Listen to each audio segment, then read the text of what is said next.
Assalamualaikum warahmatullahi wabarakatuh. Kembali lagi kawan di Legenda Catur Dunia. Kita masih melihat permainan Magnus Carlsen di title Tuesday Bridge seri awal kawan, di mana Magnus Carlsen menempati posisi ke-8 mendapatkan 8,5 poin hasil dari 8 kali menang, 1 kali remis dan 2 kali kalah, menempati posisi ke-8.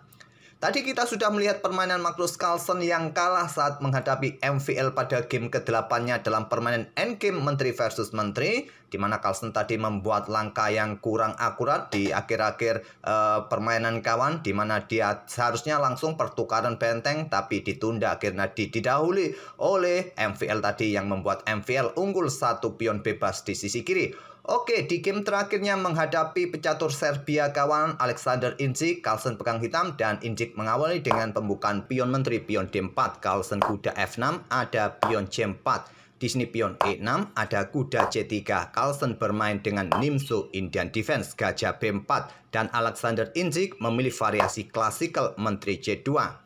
Untuk backup kuda, jika terjadi pertukaran, tak perlu pion ini harus bertumpuk kawan, dan juga mengawasi peta E4 dari manuver kuda yang pressure kuda C3 dan juga untuk dukungan pion E4-nya nanti. Dan di sini kalau kalian menemui variasi klasikal dan ingin melanjutkan jalur utama variasi klasikal, kalian bisa rokade kawan. Setelah rokade di sini, putih biasa akan melanjutkan dengan pion A3, usir gajah, biasanya gajah langsung bertukar, gajah sikat kuda C3 skak diambil balik oleh menteri, dan hitam melanjutkan dengan pion B6, mengeluarkan gajah di diagonal terang panjang ataupun keluar ke peta A6, dan di sini bisa kalian respon dengan gajah juga keluar kawan ke peta G5, pressure kuda, diusir oleh pion H6, gajah dipertahankan di diagonal ini mundur ke peta H4 dan gajah B7, dan putih bisa melanjutkan dengan pion F3, blokade di sini kawan. Di sini biasanya hitam akan counter attack dengan pion D5 untuk mengawasi peta E4 ini tidak memberikan kesempatan pion ini juga didorong maju. Di sini kalian bisa bermain cukup pion E3 saja. Itulah jalur utamanya Nimzo Indian Defense variasi klasikal yang berlanjut dengan pion B6 pertahanan keres.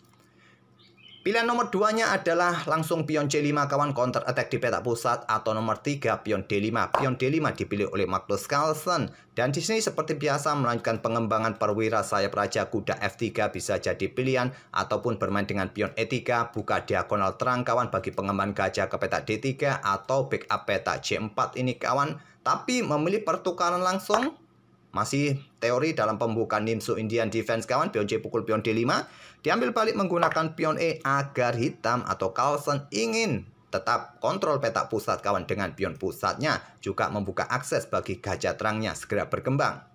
Alexander Inčić melanjutkan gajah G5, ada pion H6, gajah tetap dipertahankan untuk pressure kuda di F6 ini, dan di sini kalian bisa melanjutkan juga dengan pion G5. Tapi yang terkuat dengan kuda C6 ataupun juga dengan pion C5 terlebih dahulu kawan. Atau rokade juga bisa kalian pilih normal langkah seperti ini.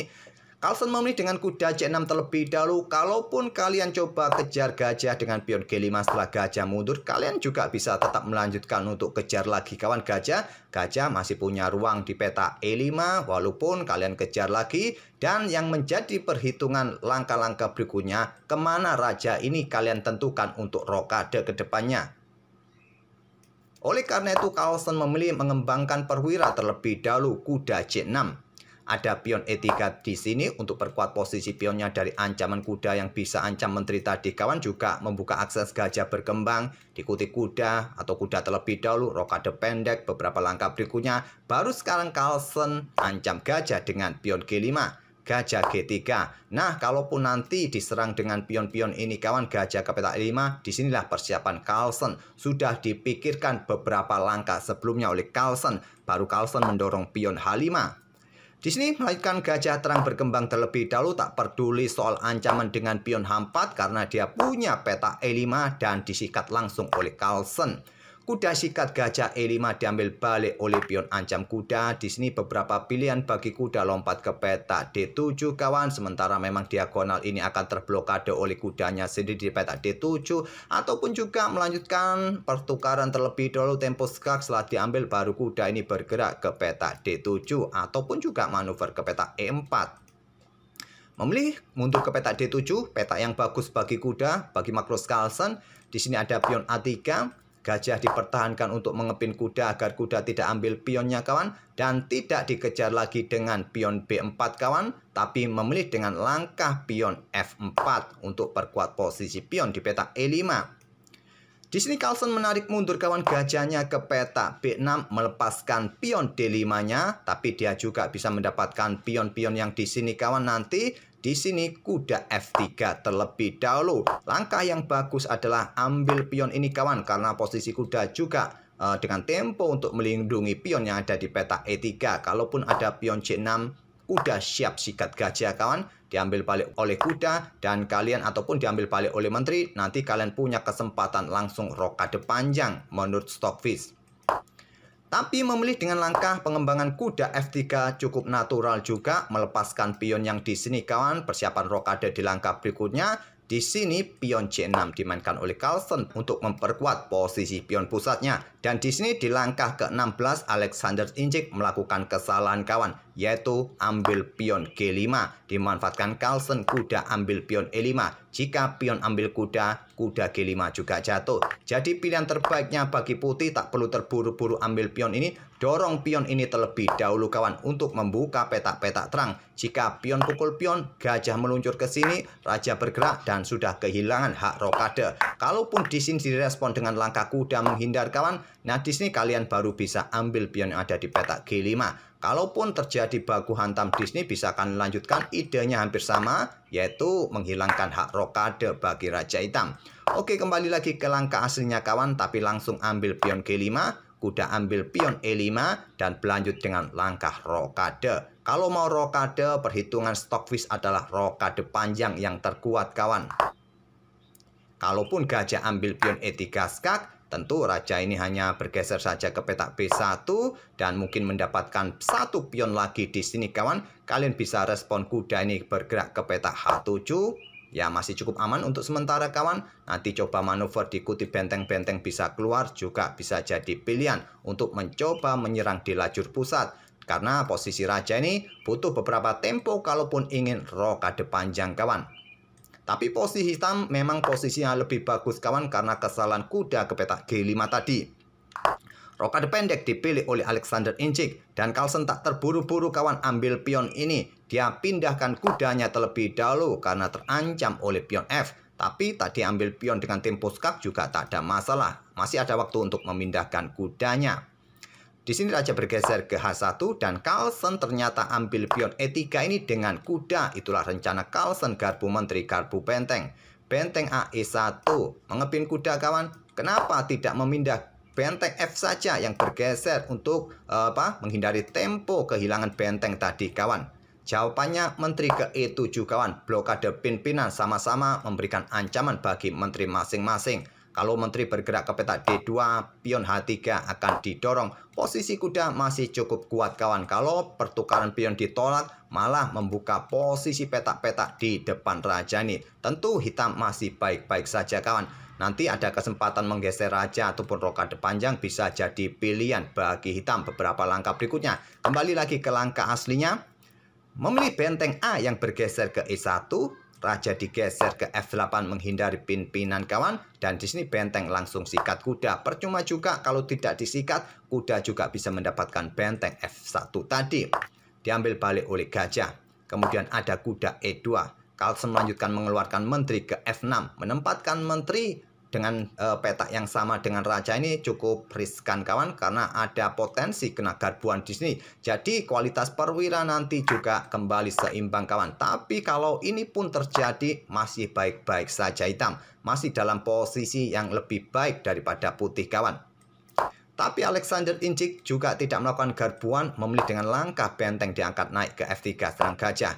Gajah mundur kembali ke B6. Sekarang kuda manuver ke C3. Di sini ada gajah G4 serang benteng. Benteng turun ke F1. Dan di sini kawan melanjutkan dengan benteng E8. Masih memberikan kesempatan garbuan kawan.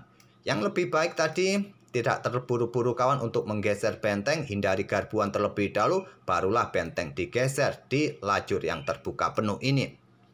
Tapi Alexander Injik lagi-lagi tidak tertarik kawan untuk melakukan garbuan, memilih kuda ke 4 serang gajah. Gajah dipertahankan ke D4. kuda ke C5. Awas, ada potensi garbuan di sini, tapi juga sedang mengincar pion ini kawan. Tapi tak ada masalah, masih ada gajah di sini. Benteng naik ke peta E7, perkuat baris ke-7-nya dan dibalas dengan langkah pion B4. Pion H3 didorong, diterima kawan, pion G pukul, pion H3, posisinya semakin terbuka, lajur G terbuka, petak-petak terang ini juga terbuka kawan, diambil balik oleh gajah, disikat oleh kuda, diambil balik oleh benteng, kemudian menteri G2 ancam benteng, benteng digeser ke lajur E, ditumpuk kawan, apakah menantang pertukaran benteng? Di sini benteng G1 karena diagonal ini terblokade oleh benteng, ancaman skakmat satu langkah, awas.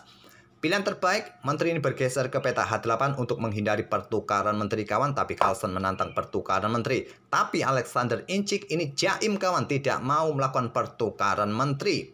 Dia menggeser menterinya ke F2. Pilihan terbaik ya pertukaran menteri karena posisinya terdesak kawan. Tapi disinilah taktik Magnus Carlsen memanfaatkan jaimnya lawan. Dia mengorbankan menteri, ambil benteng G1 skak. Diambil balik oleh menteri selepas benteng E1. Di sini kawan, Alexander Inchik menyerah. Kalaupun pada posisi ini tadi, menteri ini diambil oleh raja, benteng skak kawan, dan menteri ini akan tetap jatuh di langkah berikutnya. Percuma juga, diambil oleh menteri oleh Alexander Inchik dan benteng E1, tak perlu kita lanjutkan lagi. Sudah sangat jelas kawan, dia akan kehilangan menteri dan di sini hitam akan unggul kualitas perwira dan unggul satu pion. Oke, itulah kawan game terakhir Magnus Carlsen di Title Tuesday seri awal. Magnus Carlsen hanya bisa menempati posisi ke-8 di akhir klasemen dari 11 game yang dia mainkan. 8 kali menang, 2 kali kalah, dan 1 kali remis.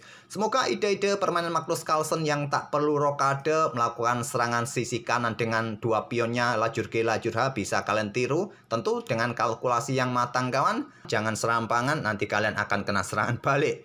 Oke, kita akan bertemu di video-video berikutnya kawan. Terima kasih sudah mampir tiap hari. Saya ingatkan lagi bagi kawan-kawan yang mampir belum subscribe, silakan subscribe dan juga like video kami agar channel kami, algoritma channel kami bisa berkembang lebih cepat. Terima kasih kawan. Wassalamualaikum warahmatullahi wabarakatuh.